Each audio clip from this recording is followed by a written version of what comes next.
প্রতিদিন আমার বরের টিফিন কিভাবে রেডি করি সেটা আজকে আপনাদের কাছে শেয়ার করছি। তো প্রথমে কী কী রান্না করেছি সেটা একটু দেখানোর চেষ্টা করছি। তো প্রথমে দেখতে পাচ্ছেন আপনারা কচুরলতি রান্না করেছি। তো কচুরলতিটা আমার খেতে খুবই ভালো লাগে। তো আজকে কচুরলতিটা একটু আলু দিয়ে রান্না করেছি। তারপর রুই মাছ রান্না করেছি। তো রুই মাছটা ঝোল করেছি হালকা একটু ভুনা ভুনা করে। রুই মাছের ভুনাটাও বেশ ভালো লাগে। তরকারির ভিতর দিলে আসলে মাছের স্বাদটা অনেকটা কমে যায়, সেক্ষেত্রে ভুনা খেতে ভালো লাগে। তো আজকে আমি রুই মাছটা ভুনা করেছি। আর পাশাপাশি একটা ভাজি রেখেছি। তো এখানে দেখতে পাচ্ছেন আপনারা করলা ভাজি করেছি আলু দিয়ে। তো করলা ভাজি খেতে একটু তিতা হলো, এটা ঔষধি। সেক্ষেত্রে করলা ভাজি যদি আপনার সপ্তাহে 2-1 দিন রাখেন সেক্ষেত্রে অনেক ঔষধি গুণাগুণ পাবেন। তো এবার আমি টিফিনগুলো রেডি করব। তো ভাত আগে থেকে আপনি ঠান্ডা বেড়ে রেখেছি।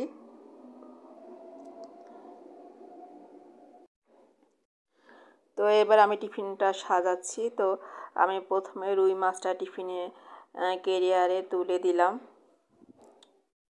তো রুই মাছটা তুলে টিফিনটা রেখে দেবো এক সাইডে, একটু ঠান্ডা করব, কারণ গরমটা ভাপ থেকে যায়। তারপরে আরেকটা বাটিতে আমি কচুরলতি তুলে দেব পরিমাণ মতো, যেহেতু একা মানুষ খাবে তো সেই অনুযায়ী আমি দিচ্ছি, কারণ বেশি দিলে খেতে পারবে না।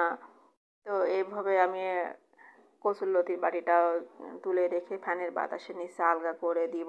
পর্যায়ক্রমে আমি আর একটা বাটিতে করলা ভাজিও তুলবো। করলা ভাজি আর একটা আলাদা বাটিতে দিব, যেহেতু এটা হটপটের বাটিগুলো আমার 3 বাটির হটপট, তাই করলা ভাজিটা আমি আর একটা বাটিতে তুলে নিলাম।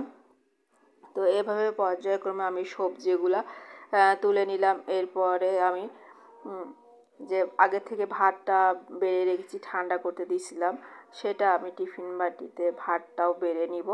তো এভাবে আমি পর্যায়ক্রমে যতটুকু টিফিন বাটিতে ভাতটা ধরে পরিমাণ মতো ততটুকু আমি ভাতটা দিয়ে নিলাম। আর আমার হাজব্যান্ড অল্প ভাত খায়, বেশি ভাত খায় না, সেহেতু আমি ভাতটাও ওই টিফিন বাটিতে ভাতটুকু হয়ে যায়।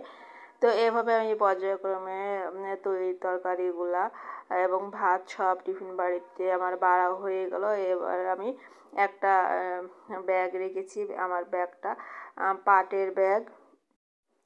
তো ওই ব্যাগটা আমার খুবই ভালো লাগে এবং পাটের ব্যাগটা টিফিন ক্যারিয়ারের জন্য খুবই একটা পারফেক্ট, দেখতেও ভালো লাগে এবং রুচিসম্মত। এবং আমার এই পাটের ব্যাগটাও অনেক দিন ধরে চলছে। তো আসলে যে কোনো জিনিস যত্ন করে রাখলে অনেক দিন যায়, টেকসই। তো সেক্ষেত্রে আমি ব্যাগটা চেনটা খুলে নিলাম, নিয়ে আমি পর্যায়ক্রমে টিফিন ক্যারিয়ারগুলো একসঙ্গে রেডি করে তারপর বক্সের ভিতরে আমি দিয়ে নিলাম। দিয়ে বক্সটা এঁটে নিলাম, মুখটা এঁটে পর্যায়ক্রমে আমি পাটের ব্যাগের ভিতরে আমি টিফিন ক্যারিয়ারটা দিয়ে দিব।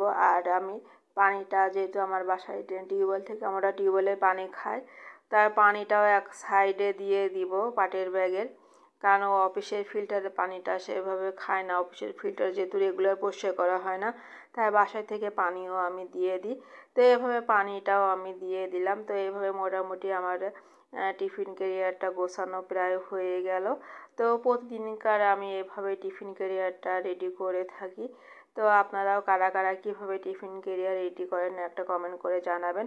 আর হটপটে খাবারগুলো দিই, যেহেতু খাবারগুলো ভালো থাকে। তো এর আগেও আমার অন্য টিফিন ক্যারিয়ার ছিল মেলামিনে, তারপরে আমি হটপটটা এখন ব্যবহার করি, কারণ হটপটটা খাবারটা একটু গরমও থাকে আর ভালো থাকে। তো এভাবে আমি টিফিন বক্সটা রেডি করে দিলাম আর কি। তো আমার ভিডিওটা কেমন লেগেছে আপনারা কমেন্ট করে জানাবেন। বেশি ভালো লাগলে আপনার টাইমলাইনে শেয়ার করে রাখবেন। আর আমার ফেসবুক পেজে একটা লাইক দিবেন, আমার ইউটিউব চ্যানেলটি সাবস্ক্রাইব করবেন। তো আমার ভিডিওটি আপনারা দেখতে থাকুন। তো এই ছিল আজকের মোটামুটি আমার টিফিনের আয়োজন। রুই মাছ, কচুরলতি রান্না, আর সাথে ছিল করলা ভাজি আর গরম ভাত। তো আমি